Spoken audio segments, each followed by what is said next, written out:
They came, they saw, they stood. That's exactly what the Royal Canadian Mounted Police did when a bunch of Khalistani supporters attacked an Canadian Indian journalist. 𝙒𝙧𝙤𝙪 suffered rib injuries and the RC MP was just standing by and watching. This was at a demonstration in Ottawa, Canada.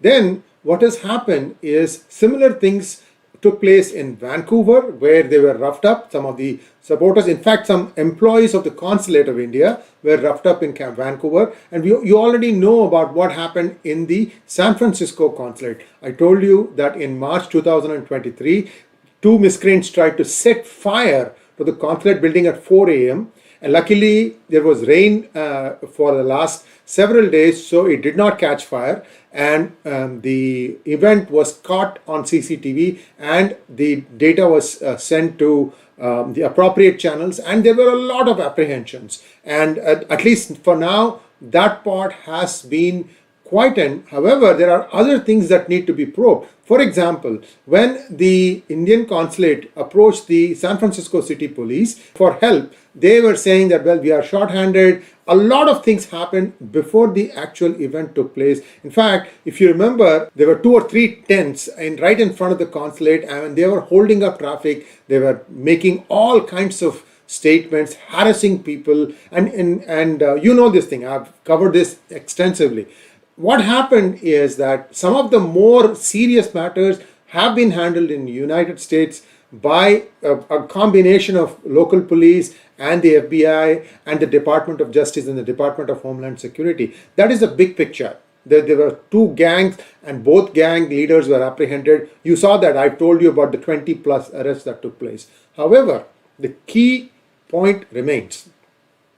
Who are the guys who attacked the Indian Consulate building, whether it was in San Francisco or the various consulates in Canada? I think in Canada it is High Commission. I could be wrong. I mean, most important thing is that particular building happens to be property of India. Now, the National Investigative Agency is going to be probing those 2 attacks also. That is the attacks in the United States and in Canada. I already told you that they are probing what happened in United Kingdom. So this is a second level of activity that the National Investigative Agency is following, because there have been many reports of people committing atrocities in Punjab or in other places in India and then somehow fleeing and coming and landing in United States as well as Canada.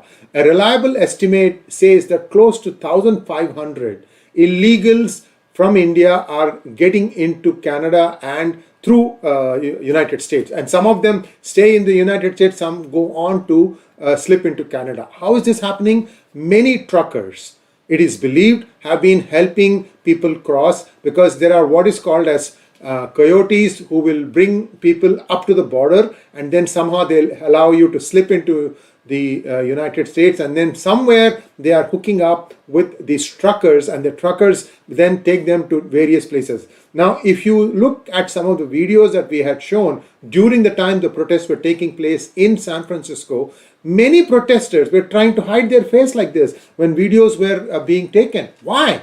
Because these are illegals. They know that if their faces are captured, then they are in trouble. Well, fear not, they are in trouble now.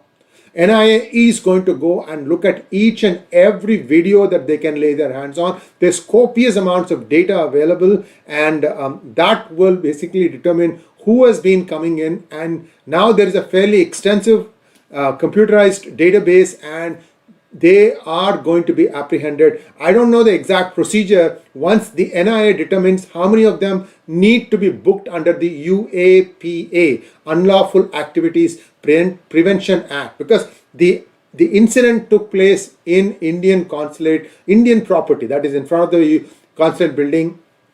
So a lot of difficult times ahead for all these miscreants, and once and for all, these people need to learn a lesson. You can't just blindly go and try to attack consulate employees, break down furniture, try to set fire to the building. All these things are a no-no. This is run the course. It's enough. And for for effective handling, this is the right way, because the National Investigative Agency has a lot more information about some of these miscreants, and they will be dealt with in the firmest possible way, I hope. Because I say I hope, because there is many a slip between the cup and the lip.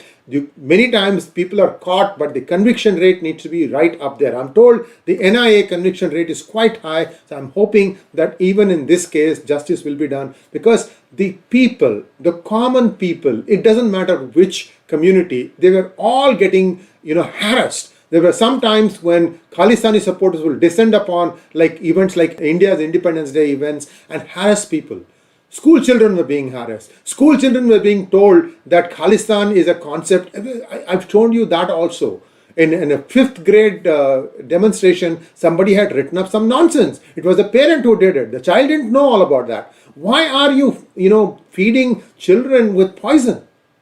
So anyway, so all these things now have a consequence, and these things will now be examined in much more detail, and I'm hoping that this will put this menace to close once and for all. Thanks for watching. Please like, share and subscribe to our channel. Don't forget to click on the bell button for notifications. Do read the references that I have supplied, because I have given you some video links of PGurus itself on how these things happen from that time frame.